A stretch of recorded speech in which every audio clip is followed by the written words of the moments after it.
জানাজার সালাত আদায় করে আল্লাহ সুবহানাহু ওয়া তাআলা নিষেধ করে দিলেন। আজকে আমরা জানবো ইনশাআল্লাহ। আল্লাহ সুবহানাহু ওয়া তাআলা বলছেন তারা যদি মারা যায় তাদের কবরের পাশে দাঁড়াবেন না, তাদের জানাজার সালাত আদায় করবেন না, কেননা তারা কুফরি করেছে, আল্লাহ রাসূলকে কি করেছে, অস্বীকার করেছে, কুফরি অবস্থায় মৃত্যুবরণ করেছে। আজকে আমাদের সালাত ৩৫তম পর্ব।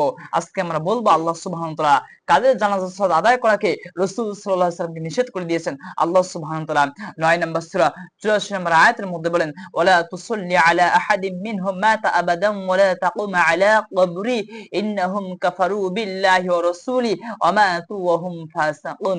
আল্লাহ সুবহানাহু ওয়া তাআলা বলেন, আর ভবিষ্যতে তাদের যদি কেউ মারা যায়, অর্থাৎ মুনাফিকদের ব্যাপারে আল্লাহ বলতেছেন, যদি মুনাফিকদের কেউ মারা যায় কখনোই তাদের জানাজার সালাত আদায় করবে না এবং কবরের পাশেও আপনি দাঁড়াবেন না। যদি মুনাফিকরা মারা যায় জানাজার সালাত আপনি আদায় করবেন না এবং কবরের পাশেও দাঁড়াবেন না, কারণ আল্লাহ রাসূলের সঙ্গে কুফরি করেছে এবং কাফের অবস্থায় মৃত্যুবরণ করেছে। তাহলে তাদের আমল কি, তাদের কাজ কি? তারা আল্লাহ রাসূলের সঙ্গে কুফরি করেছিল এবং কুফরি অবস্থায় মৃত্যুবরণ করেছিল।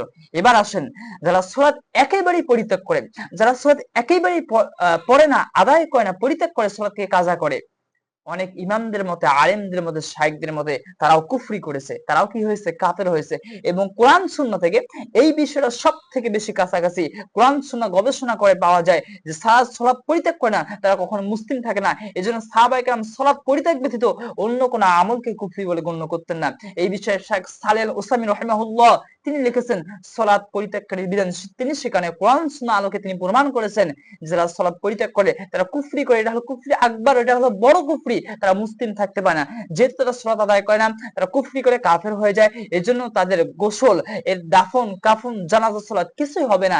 যেহেতু আল্লাহ রাসূলের সঙ্গে তারা কি করেছে, তারাও কুফরি করেছে, এক ধরনের সালাত আদায় না করে। এজন্য তাদের যারা সালাত আদায় করে তাদের জানাজা সালাত আদায় করা যাবে না।